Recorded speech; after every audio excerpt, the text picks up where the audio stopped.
Aujourd'hui, c'est la deuxième partie pour notre partage, la parole qui élève, où nous avons parlé des dons et des talents qui ne suffisaient pas.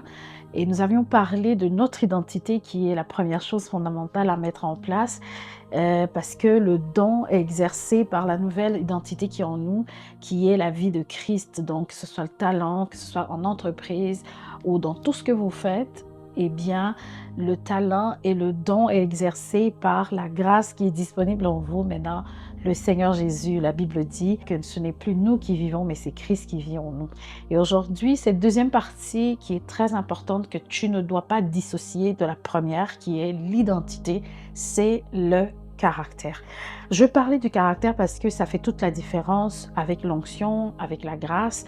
Et ça permet à Dieu de vraiment déployer le don que tu as reçu, le talent que tu as reçu et également faire la différence dans le domaine dans lequel Dieu t'appelle.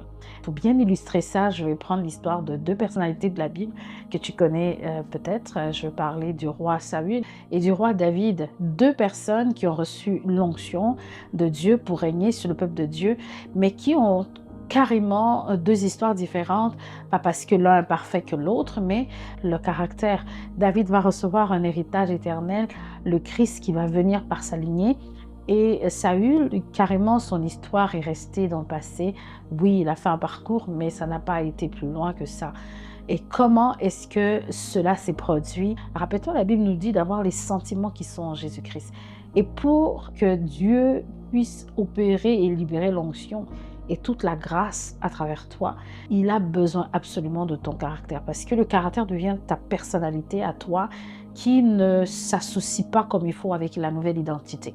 Le caractère, on l'a dès notre naissance, c'est bâti par plusieurs choses, nos choix, nos décisions, notre culture, notre éducation. Et donc le caractère peut devenir facilement quelque chose qui empêche Dieu d'être révélé tel qu'il est à travers toi, à travers tout ce que tu fais. Parce que Dieu a une personnalité et c'est à travers cette personnalité que Christ opère à travers nous. Donc, le caractère, Dieu va tout faire pour produire le caractère de Christ en toi. Et ça peut prendre du temps.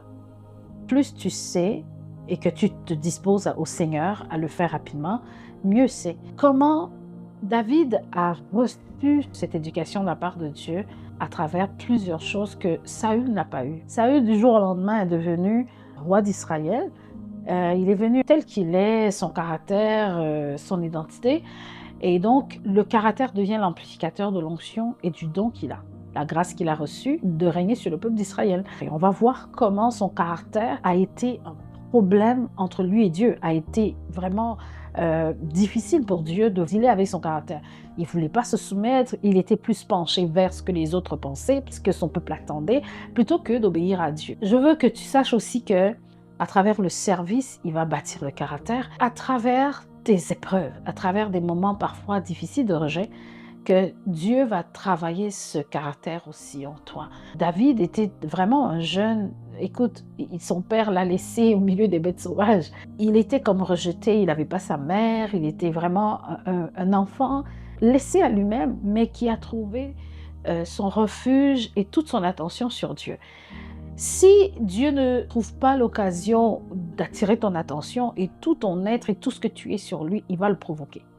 Il va créer des situations lui-même autour de toi pour qu'il devienne ton centre d'intérêt. Saül, il avait encore un père qui était inquiet pour lui. Il a envoyé chercher, je vais mettre une parenthèse ici, pour dire que ce n'est pas pour dire qu'une personne qui est bien, qui a une bonne famille, ne va pas non plus réussir à avoir un bon caractère.